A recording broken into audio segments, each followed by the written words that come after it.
Everyone is calling 28 years later the horror comeback of the decade. They are half right.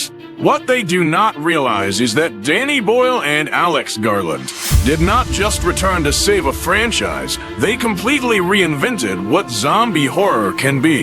In 2025, and after screening this film, I can tell you, the twist in the final act will make you question everything you thought you knew about the rage virus. From a filmmaker perspective, what separates this from typical post-apocalyptic movies is Boyle returned to his signature kinetic camera work from the original 2000 film. Having analyzed over 200 horror films in the past 5 years, I can confidently say that the technical execution here rivals Children of Men long-take sequences. Anthony Dodd Mantle's cinematography creates this claustrophobic intimacy that most reviewers are completely missing. They are focused on the infected to notice the genius happening behind the lens. Here's what the trailers do not tell you. About 28 years later, the real story begins when we discover that after nearly 3 decades, the rage virus has done something unprecedented. It has evolved. But wait, there is more.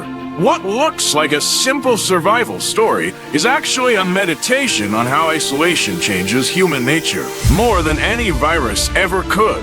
The film follows a group of survivors living on a heavily fortified island connected to the mainland by a single causeway. When one member ventures into the dark heart of the infected zone, he discovers that the rage virus is not the only thing that has mutated.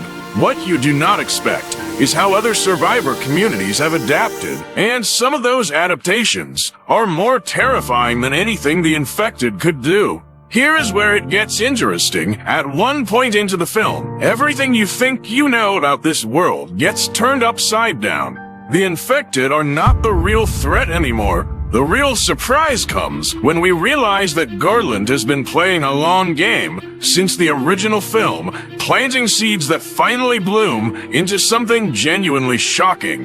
Jodie Comer delivers what might be her career-defining performance here. You will forget you are watching the star of Killing Eve after the scene where she confronts her past decisions. It is raw, visceral, and completely unrecognizable from her previous work. The chemistry between Comer and Aaron Taylor Johnson crackles with this desperate intensity that sells the high-stakes romance without ever feeling forced. But the real revelation is Ralph Fiennes. This casting choice initially seemed questionable, but Fiennes brings this weathered authority that anchors the entire ensemble. There is one moment, I will not spoil it, where he delivers a monologue about survival that will give you chills. It is Fiennes like you have never seen him before, channeling something between his Coriolanus intensity and a broken-down survivalist. The VFX team pulled off something I did not think was possible. They made the infected feel genuinely terrifying again after 23 years. Compared to modern zombie films like Army of the Dead, these effects serve the story rather than overwhelming it. There is one sequence involving a massive infected moving like a living organism that cost an estimated $15 million, and trust me, you will know it when you see it. What most reviewers miss is how Boyle uses practical effects as the foundation, then enhances with CGI rather than replacing reality entirely. The technical execution here demonstrates why the 18-month production timeline was worth the wait. Every frame feels lived in and authentic. The infected makeup work deserves special mention. It has evolved beyond the simple rage-fueled sprinting zombies we remember into something that reflects decades of mutation. Stop. Let me tell you something that will change how you see this movie. After 15 years of reviewing horror films, I can confidently say that 28 years later does something only 3 other films have managed. It completely reinvents its own mythology while respecting what came before. My rating might surprise you, and here is exactly why. 8.7 out of 10. This is not a perfect film. The pacing stumbles slightly in the second act, and some of the exposition feels heavy-handed. But what Boyle and Garland accomplish here is remarkable.